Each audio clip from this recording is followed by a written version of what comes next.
Neo, and I'm your host as always, Michael T. Shamborn III. Check out what we've got in the distance here. Welcome back to the real world, busting you out of the Matrix at least for the next 30 minutes to have some fun here. With Dragon Quest Builders, a little bit of free roaming, showing you this real cool castle that we've stumbled upon on our journeys. This is actually going to showcase for you the next step in the story progression, which has been slightly interesting. It's a bit... I don't know the word exactly that I want to use. It's not ham-fisted necessarily.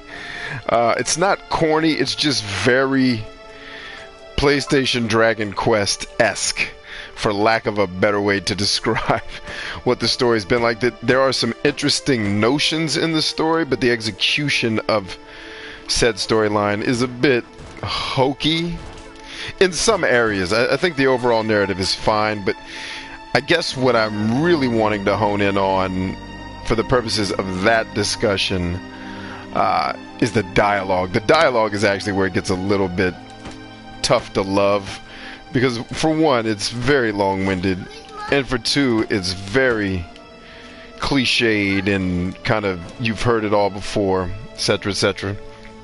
Things of that nature. Now I just fell off the rails here. Let's try this again. Alright, so we basically run up on this castle of ghosts, which is where we are, and you can hear my little man hollering in the background here. But let's go ahead and get the story kicking off here with our friend Ranulf. Well met once more, young builder. Now look upon the lands thou seest before thee. See, like, look thee upon the sky and the black and the brooding clouds. Like, this would be cool if it were like Dragon Quest VIII, where you had the voice acting. This would actually be okay, but reading this kind of old King James English is a bit tough, at least for my taste. Let's see. Once this world was beautiful. Yeah, we got it. We've been told this at least 7 times at this point. Now all is mankind lies bereft of. No, there is hope. Look at me. I'm here. Mike, if thou art truly the builder, thou must needs drive the word. I must needs. Come on, we got to do better than this, video game writers. Come on, let's get in the groove here. And it's not that I'm necessarily against old English. It's just it just feels a little bit overdone. And it's just long. Like, these conversations say nothing. They just have a lot of words, basically. By each small act of kindness thou shalt draw ever closer to thine eventual aim, just as block by block thou buildest thy city. Like, that doesn't even sound good. Even with a voice actor, I don't think that would be good. Not that I'm a voice actor by any stretch, but you get the point. Like, it's these long tirades of discussion that are not altogether interesting. Some might say that describes my show. Who would say such a thing? Alright, so that did that. There's also another chest I found while I was free roaming last night. Mike obtains his first defensive designs. Mike collects the defensive designs that Rollo asked for, so I guess we should take those back to Rollo. Now I wonder, does that mean I can open up all the chests that look like that now, or just that one was open and that's all we get? I didn't. I was gonna say, I don't remember opening this chest already. I remember beating up all the blocks around it. All that for a chimera wing? It seems a little overkill, doesn't it? So that brings us to another point. You know, we focus on having discussions here, and sometimes they're gaming related discussions, sometimes they're cartoons I grew up watching as a kid, like Dinosaurs, Transformers, and GoBots and things of that nature. But interestingly enough, as I've been playing through this quest of Dragons Builders, I've been enjoying myself quite a bit, but mostly for the building aspect of it. The RPG elements are wanting. I'd say severely wanting, at least in this early stage of the game. I'm hoping the game is going to renege on this. You don't actually level up in this game, you merely get skills, and every once in a while I hand you some seeds that make your HP go up. I'd like to level up, if that's okay with other role-playing game developers. If that's okay with you devs, I'd appreciate the opportunity to level up at my leisure. But that doesn't seem to be the thing with this game. And that's okay. It's not the end of the world. I mean, the focus of this game is the building. Tacking on a leveling system might have been a little bit cumbersome, maybe. I don't know. And with the infinite nature of these worlds, or semi-infinite, it probably would have been very hard not to allow the player to get over-leveled. And I get it, RPG fans, you hate over-leveling. I love over-leveling, so I don't care. But that's not really what I wanted to focus on for tonight's discussion. So I'm free roaming here. I'm actually, one of the main reasons I wanted to come here wasn't only for talking to that guy to continue the story. Actually, if I do that, we're going to fall. Ah, come on. Should have been thinking about that. I really wanted to talk just about where I'm at just as a video game player, because I think in probably the last, I'd say 13 years of playing video games, and really more strongly in the last 10, I'd say,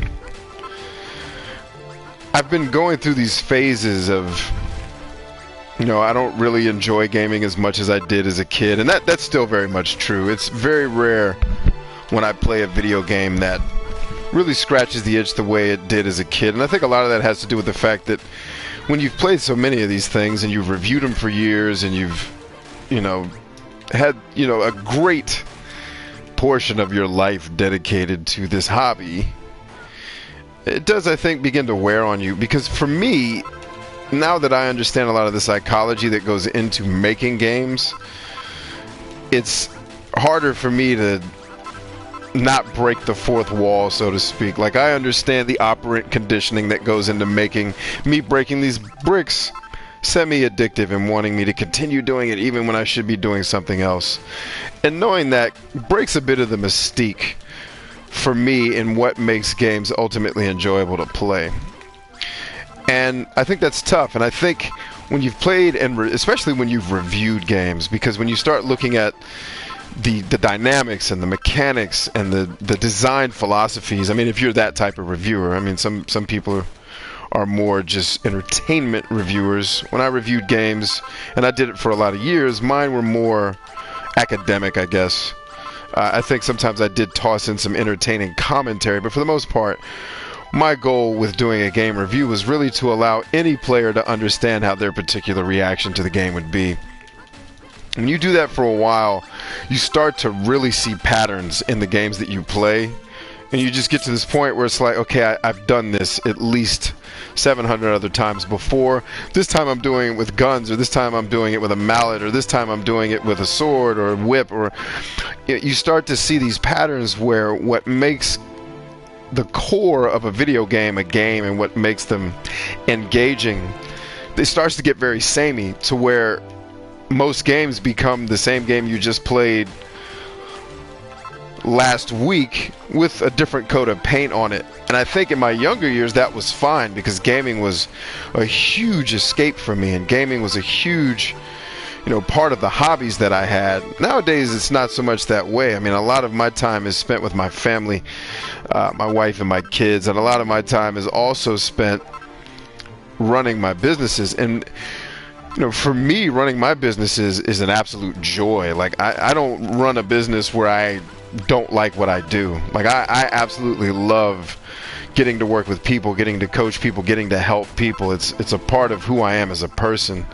And to see people grow, and to see people improve, and to know that you had even a small hand in that improvement. I mean, they do all the hard work. They're the ones that really make it go. But you do have a hand in making it possible. To me, that's that over the last, probably, you know, going over the last 4 or 5 years, has been more enjoyable than most of the video games I've played. And I think part of it too is we've gotten to a point where, like movies, video games have become, and you guys will have to forgive me if you are watching and leaving me comments. I do not have this pulled up on my PC, so I won't see them. But that's okay. Feel free to comment anyway. And I will probably respond after I'm done recording. I just don't want you to think I'm ignoring you if you're talking to me. But much like movies of this modern era, we're in a situation where things are being regurgitated a lot. And the reason why that's the case is because it's profitable. And the reason why that's the case is because building a video game that costs $25 million to make is an extreme risk for a developer. And I think over the years, many developers have become more and more risk averse.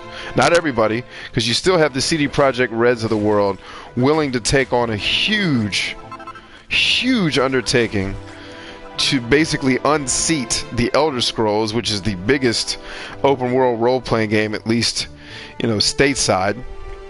That was a huge risk. That was a huge gamble. And they came out on top. In my opinion, The Witcher 3 is leaps and bounds better than any Elder Scrolls game I've ever played. Like, it's not even close. Now, I will give Elder Scrolls a slight pass for its older games like Morrowind. I think it earns and deserves that. But Skyrim doesn't even... I don't even think... Like, I don't even want to go back and play Skyrim. That's how good The Witcher 3 is, where, you know, the new Skyrim just came out. I couldn't care less, because Witcher 3 basically answered all of the beefs I've had for years with the Elder Scrolls series. Years and years of, like, come on guys, please address these issues with the combat. Address these issues with the fact that your leveling systems suck. To me, of course. It's not objectively speaking in any way, shape, or form. But to me, the leveling systems in Elder Scrolls games, they're not really leveling systems, because the monsters level with you. And really with Bethesda games in general. Like when I played Fallout 4 on my older channel, you know, that's now fully dedicated to coaching, I modded it because I couldn't stand everywhere I go. Everything's leveled to my level. Well, what's the point? And all the gear I'm getting is leveled to my level. And now I just fell through the ceiling. Now all the gear that I'm picking up is leveled to my level. Which means I'm not going to really find any cool stuff because I'm still level 4, but I'm exploring the way out of the world. And I really can't convey how disappointing and not fun that is. Or was, I should say, for me. Alright, let's get this together. I went out there to get this carpet. And our hero here paid the ultimate price. Apparently there was more red carpet this time than the Christmas carpet. What did we drop, though? Did we drop anything of great significance? So we just dropped a portion of our stuff. So that's the cool thing. When the character in the game bites it, you drop a portion of what you picked up. But the cool part is it's very easy to get back to where we were. And, oh, before I go, what we did there did actually complete a quest. So let's find Rollo or Rolagar or whatever these people's names are. Like, how are you even getting in there with this door the way it is? How is that possible? Alright, let's just I haven't decided what I'm going to make the floors here yet, so let's just make this part dirt for now so I can at least get in the doors and talk to people. Go talk to our friend Rollo here. Mike, you return. Quickly.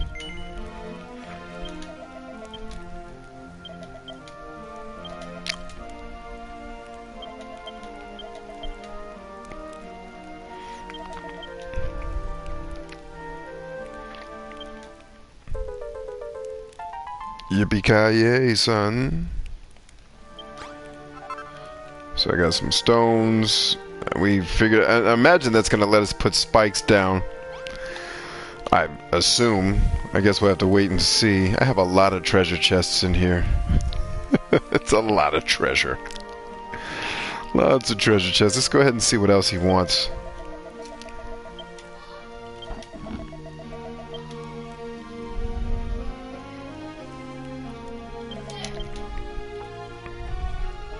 Plenty of stone wall and spike traps. I've got some of that.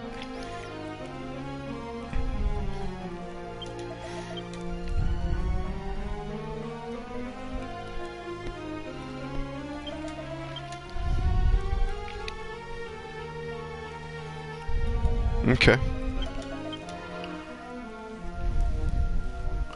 West side of town, the monsters always seem to attack from the west. Yes, they do. But I also have a huge moat now. I don't need text to simulate this. Just give me the blueprint. See, this is the type of thing that... This, to me, is where Japanese game developers have just not... And I don't know if it's intentional or if they're really kind of just had their head in the sand. That the putting text on the screen to simulate the fact that he's making something, that's wasting the player's time. Like, putting indescript words on the screen to simulate the fact that he's making a blueprint. It's wasting the player's time. And if these guys expect, well, I won't say that because my kids will play anything with bright colors. But as the world gets more and more busy, I just don't see people being willing to sit through that when they could play other games that respect their time a little bit more. Alright, so I have the blueprint now, right? Let's go to our items. Yes, I do. Alright. Let's go ahead and stash a bunch of this stuff that I don't need to have in my inventory. And let's take out the blueprint. I think we're going to have to make some of this. Now, I had some, but we may have to make some as well. But I also want to go back to that castle and get my crap that I dropped. That's very important to me. Alright, let's go ahead and lay down some dirt so I can go in here and start crafting as well. Ladies and gentlemen. But anyway, just been milling around in my brain mine, trying to really understand what it is about games that I just don't have the same fire for them. You know, and every once in a while I still do get the fire. Like Elder Scrolls, The Witcher 3, you know, I was fired up about that. You've seen me play it on the channel. You know, there is that. However, you know, it's just a matter of, say, how much of this do we need? Probably more than what I'm carrying, right? Is it more than 10? It looks like more than 10. Let's go get more than 10. Turn that off. Please don't talk to her because she'll talk forever. And you can't skip text in this game for some strange reason. Again, another facet that's old design philosophy. And just these Japanese games oftentimes just do not keep up with the times, man. And I don't mean in terms of like raw gameplay. I do mean these dynamics of the game that are forcing the player to spend time doing something that's tedious when the player should be focused. Like, I have to manage my inventory because I get a ton of stuff and I can only carry so much. I have to manage 2 health bars because every survival game wants me to manage 2 health bars for some ungodly reason. Still haven't figured that out yet. Anyway, it's just, there's been a lot of years where I've kind of gone back and forth. Do I keep playing video games? Is this something I still dedicate a lot of time to? And quite honestly, I don't dedicate probably 1/16 of the time I used to spend playing video games to playing them now. And I'm very selective with what I play now, to the point where it's just like, nah, I'm good, G. I'm really okay. Do not need to play game X or Y or whatever the case is. Alright, so let's put it here, right? Alright, so blueprint's down. Let's build the stone. Does it need 2 walls? I'm not sure, but we'll figure it out. Dang, 20 might not have been enough. Sweet Lord. Come on, slime, what are we doing out here? For real? That's what we're doing? And then, you gotta be freaking kidding me. Got to be kidding me. Oh, it's hilarious. But anyway, it's just made me, and you know what, I just realized I made the trap face the wrong way. That's how silly and ridiculous I am. The trap is facing the wrong freaking way. It's ridiculous. It's absolutely ridiculous. I should really pay better attention to things. But you know what?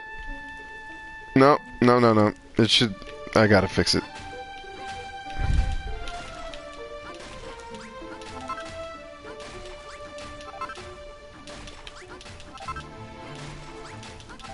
Man, this stuff is tough. So it's just made me think about, are video games going to be in my, you know, adult future? You know, as I get older, my kids eventually become adults. Is that what we're going to be doing? I don't know. I don't know where video games fit right now in my future. Still enjoy, like, I mean, obviously I'm enjoying this game, but the idea of playing and reviewing games, and spending hours doing that. Really don't have the desire to do that anymore, to be perfectly honest. And not because I don't enjoy playing games or you know, the critical aspect of playing them. I want to pick up this blueprint. Yes, I'm going to remove the blueprint. There we go. Now we're smoking. Alright, so let's put a block out here. And let's do it this way. So yeah, that's just the things that, you know, things that make you say, you know what I mean? Where I start to question, where do video games actually fit as I get older? And I have, you know, not really more responsibility. I have probably about as much responsibility as I'm getting with having kids, you know what I mean? And, you know, interaction will obviously change as kids get older and I get involved in more things, but the level of responsibility really isn't changing. It's just makes me wonder. And part of the question really centers around, are games going to, what are you doing? You were insane. There's just so many games now, like I was saying about the movie industry, where it's, would you please just do this properly? There we go. Let's do it this way. This will be the easier way to do it. There's just a lot of games that come out now that, frankly, aren't insanely fun to me. Maybe that's, I don't know, maybe that's crazy. Is that crazy? Like, are most people still enjoying it? Like so this channel is obviously not focused on people who are 18 and maybe still playing video games all the time. It's more for the older crowd who's been around for a minute. Like, if you owned an NES, like you were old enough to own one, then this conversation is really for you. And where do you see video games in your future? Do you share the same sentiments that video games are still enjoyable, but they've become a far less important part of my life? Where, seriously, if I just decided, well, I think I'm gonna stop playing video games because whatever, it wouldn't bother me. Like, if my wife was like, I don't want you to play video games anymore, I want you to focus on X, Y, Z, I might be slightly disappointed, but it wouldn't, like, for me, that if you'd have done that when I was, let's see, because there was a time during my life where I basically gave up video games. Like, just, I was like, I'm done. And it was basically the PlayStation 1 and the beginnings of the PlayStation 2 era that brought that on. I was just like, if this is what video games are, I'm good.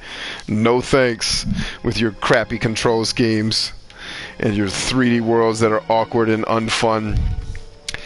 And I know for the younger crowds that may sound like either, you know, I'm an idiot or insane, but simple facts are, is this the same stone that I was just beating up over there? Because if it is, I'm just going to take it.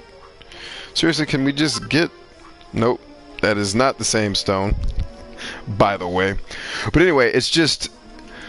like, if you would have told me that when I was 12 or 11, I would have gone nuts. Like, my mom was like, okay, video games have been banned. The president says people can't play video games anymore. I would have been like, no! How can he do this?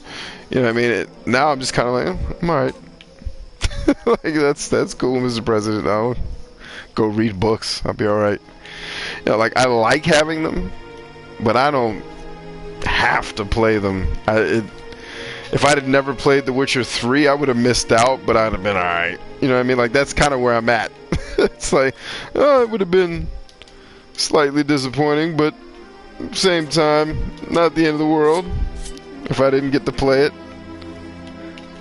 Man, this dude is annoying beyond belief. Do your thing, man. Here we go. Did you guys see the video where I killed the dragon at the end? It took me like 45 minutes because I fought the dragon with a stone sword, because that's how I roll. Okay, so it is 40 of these little stones. And the problem now is I don't have regular stones to make more stones with. It's ridiculous. 40 stones? So I guess I need to transport back to Disney World or whatever that place is called, so I can get more stones, because there's not a lot of stones in this part of the world. But what are you going to do? So yeah, tell me about it. What's going on in your world in terms of video games? Again, if you're an older player, if you're new to video games, you probably haven't gone through what I'm talking about. But a lot of my friends that are my age and even slightly younger than me, they're at that point where it's just like, all right, this was fun, but I got stuff to do. Like, video games are cool, but I have other things going on that just don't make it as high of a priority as it would have been when I was 12 or 13. And then again, I'd say during the Xbox 360 era was where basically I came back to playing video games, and really video games were a very important part of my life then, because they were helping me, cope with, after being in combat, and giving me an outlet and a hobby when, a lot of what I did during the days, before really building out my business and focusing on that when I was working in certain environments, video games were a great escape, because it was like I wanted to jump off a bridge every day. It's just like, not literally, obviously, I was not suicidal, but I wasn't happy. And video games gave me that, okay, this is for the next 3 hours, this is going to give me a great escape. So I remember games like Final Fantasy 13 got hated on very heavily, and it was a great game for me because the way you level in that game and the fact that you could max out leveling and it was tied to achievements, like, I had a ball playing Final Fantasy 13. I got why people were upset about it. It made sense to me. The people that grew up with Final Fantasy 7 still lament the change that 10 made, and it's never really gone back. I didn't grow up with Final Fantasy 7. I grew up with Final Fantasy 2 on Super Nintendo. And, I mean, I played Final Fantasy 7 when it was relatively new, but I hated it the first time I played it. Like, the PlayStation era was lost on me. The people that grew up during that generation, God bless the fact that you are still a video game player, because I don't know how you did it. 90% of the games I played on PlayStation 1 just either annoyed me or I thought were bad. And that's just my opinion. I'm not saying the games were objectively bad. They just did not suit the old boys' tastes. And so when Final Fantasy X came around, it wasn't as big of a... I mean, it annoyed me, don't get me wrong. I didn't like the linearity because I preferred the more open style of the older Final Fantasies. But it wasn't... Like, I still overall enjoyed the game once I got past some of the other annoyances I had with it. So, what are you going to do? We're going to finish this wall. That's what we're going to do. That's exactly what we're going to do. Ladies and gentlemen, let's get in here. Let's build some walls. Here we go. Come on, man. Can we... I wish there was this... Like, once you've seen the animation... Like, this is another thing. Like, respect the player's time. I've seen this animation. I don't need to see him keep digging coals into a fire. Like, show it to me once, because that's cool. I like the aesthetic narrative in a game. Once I've seen it, just click the button and stones are in my backpack. I don't need the theatrics. Like, let's get to the playing parts of the game. Like, that's one of the things I want to see from future games is focus on the daggone... That's what I want to see, like, if there was a gaming renaissance, and I think there will be eventually... What I want to see in that renaissance is going back to just playing games. These interactive movies that we've been playing for the last... since Metal Gear Solid 1. And I'm not... By the way, I'm not against them. It's just like, let's have a little balance. Please. Mike completes the stone blueprint. Good job, Mike. And the spikes don't hurt me. So I imagine when the monsters are running up, they're going to fall in here and then be stuck and be destroyed. I don't know. We'll find out. What I'm hoping we'll get to do before we adjourn tonight, I'm going to go back and talk to Rollo. And my hope is that he's going to give us the town being attacked, because I really want to see how my moat stands up to the oppression of the Skeletron monsters. Because I've noticed too, a lot of the monsters can't cross this threshold right here. Like they can't jump over it. Even the flying monsters won't do it. So that's kind of an interesting facet of the game. Where's Rollo at, man? Rollo, I don't want to have to shoot you. You better get over here, Chief. By my elegant elbows, Mike, you completed the stone stockade. Those monsters will be like, and I get that this is the stuff I'm complaining about is very Dragon Quest. I mean, I've played 8 and 1. I think those are the only 2 I played, but I get it.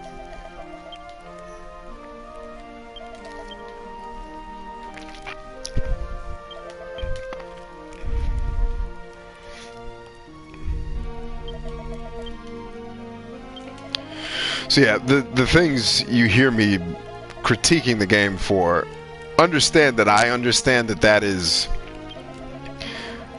a staple of the Dragon Quest or Dragon Warrior series if you want to take it back far enough for us American kids. I get it. I'm just saying there's ways to have both. Like, you don't have to get rid of the spirit and the soul of these games just because you add things in it that make it more streamlined. I didn't read a word of what he just said, by the way, because I didn't care. I was talking to you guys. Hopefully he didn't say something that I needed to know. What I was hoping would happen, and what I'm going to do is I'm going to go to sleep and see if maybe it triggers it. I want there to be another town attack so that I can test out my defenses. That's what needs to happen, ladies and gentlemen. Let's get it in. Alright, now I'm up and at 'em. Love my white hair and dark skin. Makes me look delicious. Nope, no town attacks. But I give you a tour of what we're doing with the city here. The city of Cantlin. We're going to build this.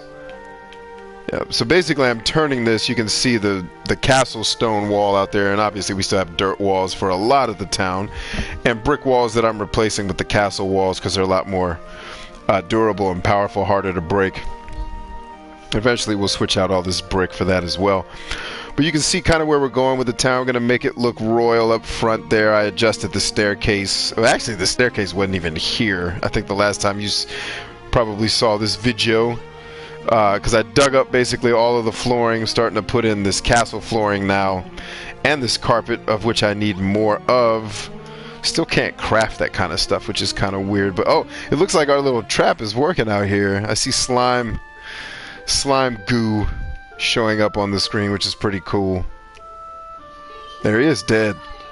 So I wonder, does it degrade over time or does it just stay there? And because what we need to do then is build like 6 more of them and just surround the town with them, and then we're good. We'll probably be impervious to enemy attack.